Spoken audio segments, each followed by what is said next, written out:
Headlines brought to you by Chitale बंधू।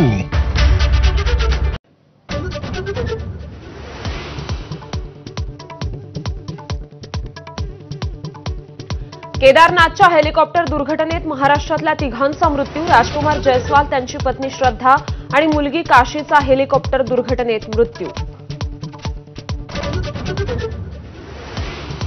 अहमदाबाद विमान दुर्घटनेतल्या 32 मृतांचे कुटुंबियांसोबत डीएनए जुळले। आतापर्यंत 14 मृतदेह कुटुंबियांच्या स्वाधीन। 3 दिवसांनंतरही 241 मृतांची ओळख पटेना।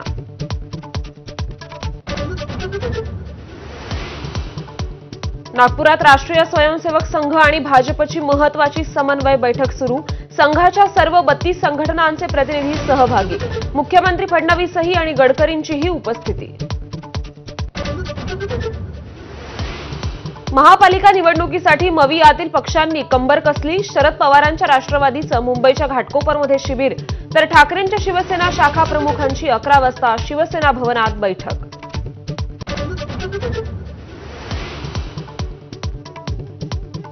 फडणवीस राज भेटीतल्या चर्चेची माझ्याकडे इत्थंभूत माहिती। रोखठोकमधून संजय राऊतांचा दावा। फडणवीस एकाच वेळी सगळ्यांना खेळवू पाहतायत। प्रत्येकजण आपल्या तालावर नाचतो असं फडणवीसांना वाटतं, राऊतांचा निशाणा। दिवंगत संतोष देशमुखांचा मुलगा विराजचा शैक्षणिक खर्च मुख्यमंत्री देवेंद्र फडणवीस करणार। विराज आणि धनंजय देशमुखांचा मुलगा सदाभाऊ खोतांच्या सैनिकी शाळेत शिकणार।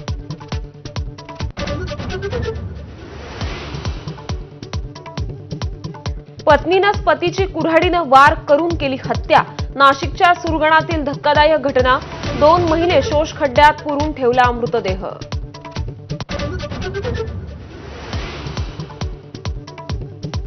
पुण्याचा सराईत गुंड अट्टी रहीम शेखचं सोलापूर पोलिसांकडून एन्काउंटर। लांबोटी जवळच्या चकमकीत अट्टीचा एन्काउंटर। पुण्यातल्या हडपसर, वानवडी, कोंढव्यातल्या 15 गुन्ह्यांमध्ये होता सहभाग। येत्या 24 तासात राज्यात मुसळधार पावसाची शक्यता। रत्नागिरी, रायगडला अतिमुसळधार पावसाचा इशारा, तर मुंबई उपनगरात पावसाचा ऑरेंज अलर्ट। कोकणात मुसळधार पावसाचा थैमान। रायगड आणि रत्नागिरीत नद्यांना पूर, तर घरात शिरलं पाणी। जिल्ह्यांना रेड अलर्ट जारी। विठ्ठल भक्तांसाठी खुशखबर। पंढरपुरात आजपासून दर्शनासाठी मिळणार टोकन। तासन तास दर्शनासाठी ताटकळत राहणाऱ्यांना वेळेत दर्शन मिळणार।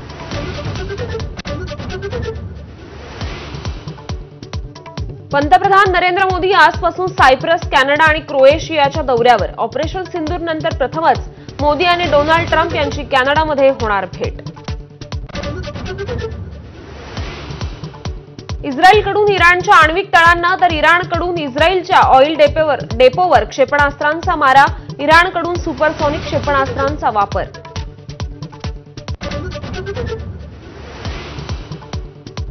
इस्रायलच्या हल्ल्यात 2 दिवसात इराणचे 138 लोक ठार। मृतांमध्ये 9 अणुशास्त्रज्ञ आणि 20 मिलिटरी कमांडर्स। इराणच्या प्रत्युत्तरात इस्रायलचे 3 नागरिक ठार। इराणची अमेरिका, ब्रिटन आणि फ्रान्सलाही धमकी।